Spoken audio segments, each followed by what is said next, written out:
Mark Bell from supertraining.tv, Super Training Gym, the strongest gym in the West. We're doing some brutal good mornings here. You can see Tress and I are getting a little closer. You made me come today, you could just fall right in there. Oink, oink, oink, oink.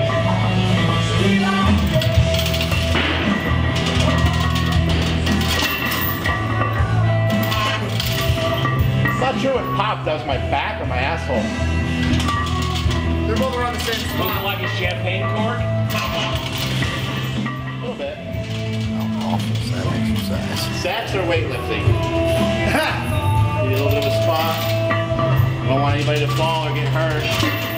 Be safe and sorry.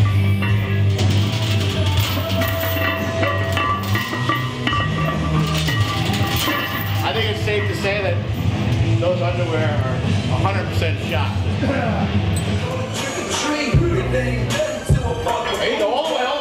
See Tara Getty going here. She got a PR on this day, so she gets all fired up. She missed that lift earlier in the day and came back and got it. Exercises like this are outstanding for building up the lower back. Building up strength solves everything. Building up that lower back will help solve everything for you. It'll help solve your problems in the deadlift. It'll help solve your problems in the squat. It'll help make you bigger overall, bigger and stronger overall, because you're going to be able to handle more weight in the squat and the deadlift. Tara going again, working on some form. Had her go back down in weight. She's really struggling on this day. Her low back kept being rounded over, so that's something we'll have to remedy. Playing around with it. But this exercise, those of you who lift like a retard, squat and deadlift like a retard, and you lift in a two-part lift where you're, for example, in the deadlift, your knees straighten first, your butt comes up, and then you finish the weight out with yourself real rounded over. And those of you who squat in a similar fashion where your butt's the first thing to come up out of the hole, exercise like this will help solve that, will help fix that. Tress's show, by the way, is sponsored by Cold Stone Creamery. I just wanted to point that out.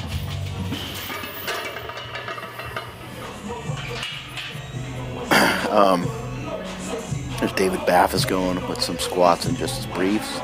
David has pretty damn good form. He's able to really force his knees out real hard and keep a nice upright posture. See him hitting some huge squats in the future. He's already made a lot of progress, so probably only continue to do so with that kind of form. And here's my chubby little self going.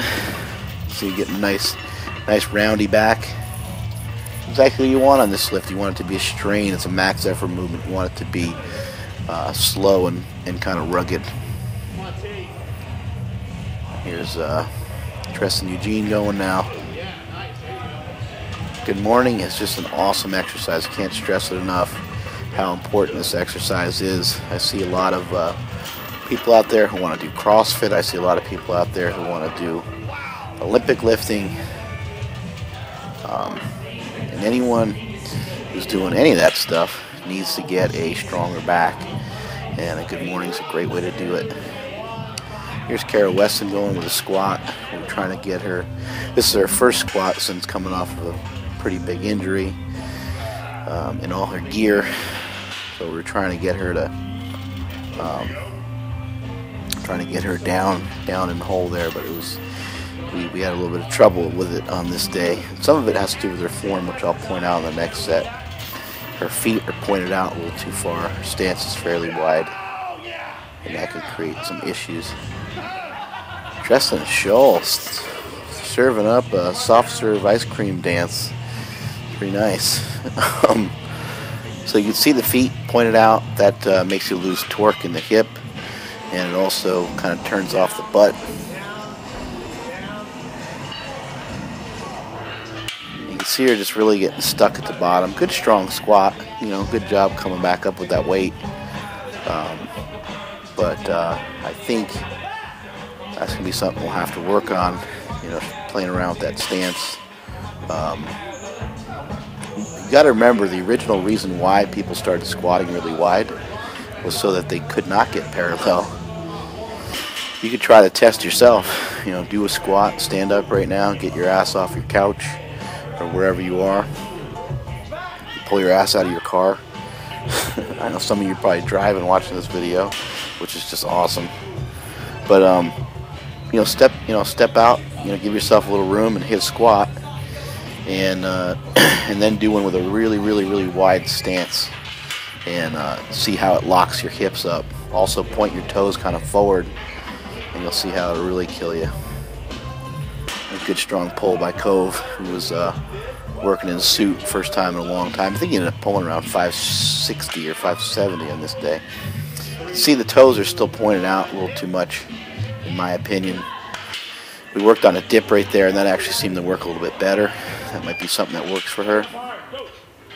A lot of give and take in the sport in terms of what you do with your stance.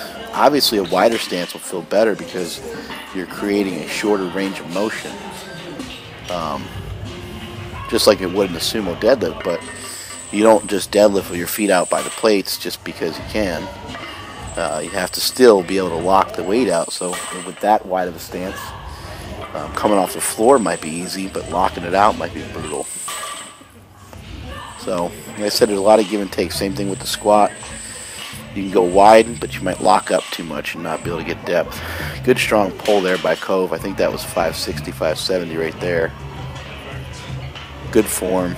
He sometimes can squat down too much, like he did like the first set in his briefs, but then the next two sets in his suit, he did a much better job. Here's Treston. He's hitting some raw squats in this day after the good mornings, after a long day of working out, and ends up burying, you know, good. I think he did around 600 pounds or so.